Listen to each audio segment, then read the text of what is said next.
सभी परिजनों को सादर प्रणाम।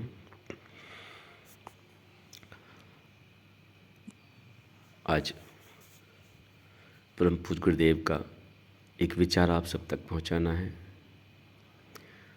मनुष्य का जन्म तो सहज होता है, पर मनुष्यता उसे बहुत कठिन प्रयत्न करने के बाद प्राप्त होती है। मनुष्य का जन्म सहज है, मनुष्यता बहुत कठिन प्रयत्न करने के बाद प्राप्त होती है। आखिर वो मनुष्यता कौन सी है कि मनुष्य का जन्म होने के साथ सहज रूप से मिलती नहीं है? क्योंकि मनुष्यता का मतलब यही है, गुणवत्ता मनुष्यता की जो होती है वो होनी ही चाहिए, और वो नहीं है तो कारण क्या है, और वो नहीं है तो उसको प्राप्त करने का उपचार क्या है, इस बात पर विचार करते हैं। पशुओं में और मनुष्यों में केवल एक अंतर होता है। पशु भोग योनि जीते हैं और मनुष्य भोग योनि भी जीता है और कर्म योनि भी जीता है। वो पुराने को भोगता है और नया करने की उसके हाथ में स्वतंत्रता होती है। वो कुछ अच्छा कर पाए, बस कुछ अच्छा कर पाए, इसी से मनुष्यता प्राप्त होती है। कुछ अच्छा सोच पाए, यही मनुष्य का धर्म है। अपने द्वारा कुछ अच्छा इस समाज को दे पाए, यही मानव का धर्म है। प्रत्येक दिन सुबह होती सूर्य उगता है। कभी पूछा है सूर्य से, रोज यूं ही तुम यात्रा करते रहते हो, क्या लाभ है? तो सूर्य कहेगा, मेरी यात्रा यूं ही नहीं है। मेरी यात्रा में करोड़ों अरबों खरबों लोगों के प्राण बसते हैं। मैं नहीं तो दुनिया नहीं, मैं नहीं तो सृष्टि नहीं।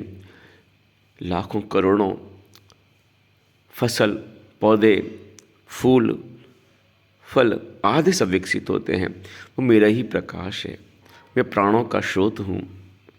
इसलिए आप अगर सूर्य के उपासक हैं तो आप विश्वास रखिए कि आपको भी सूर्य की भांति चमकना होगा, और दुनिया में जहाँ कहीं अंधेरा हो वहाँ स्वयं जाकर उस जगह को प्रकाशित करना होगा, प्राणित करना होगा।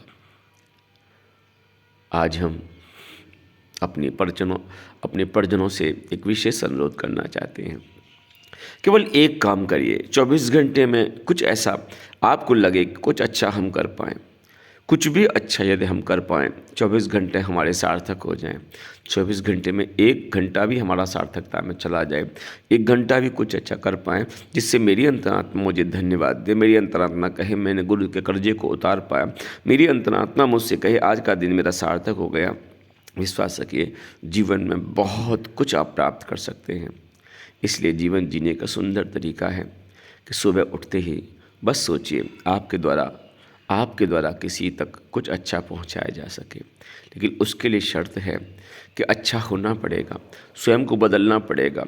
ये जड़ता जो है ना समा गई है, टालने की आदत जो समा गई है मेरे अंदर, बहुत कुछ ऐसा है जो मनुष्य होने के नाते नहीं होना चाहिए, उसको मुझे ढूंढना पड़ेगा, उसको निकालना पड़ेगा, और जब तक वो नहीं निकलेगा मनुष्यता तक मैं पहुंच नहीं सकता।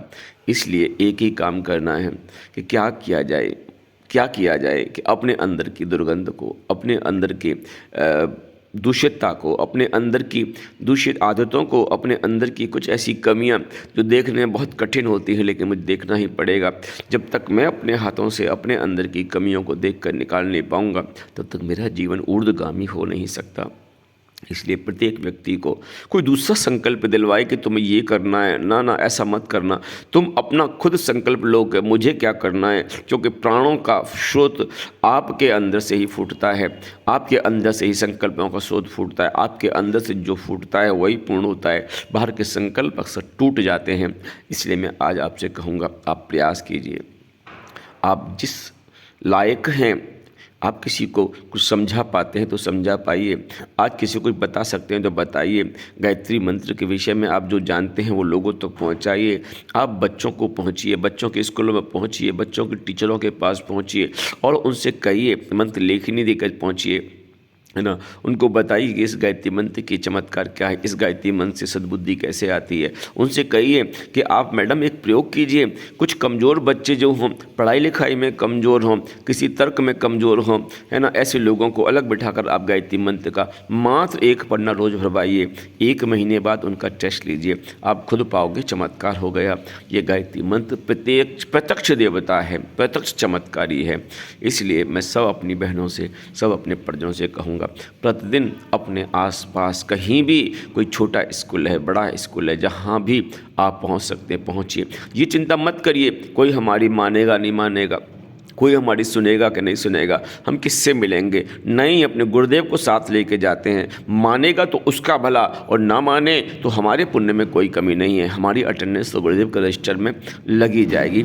इसलिए मैं आपसे कहता हूँ, ये संसार के यो काम, जिसे आप काम कहते हो ना, व्यस्तता कहते हो, ये बहुत जीवन भर तक बने ही रहेंगे, इनसे कभी मुक्ति मिलने वाली नहीं है। तो आज मैं प्रार्थना करूंगा कि जहाँ कहीं भी मेरे परिजन हैं, वो अपने आसपास कोई स्कूल है वहाँ तक अवश्य पहुँचें और गुरुदेव के इस सपने को पूरा करें। धन्यवाद।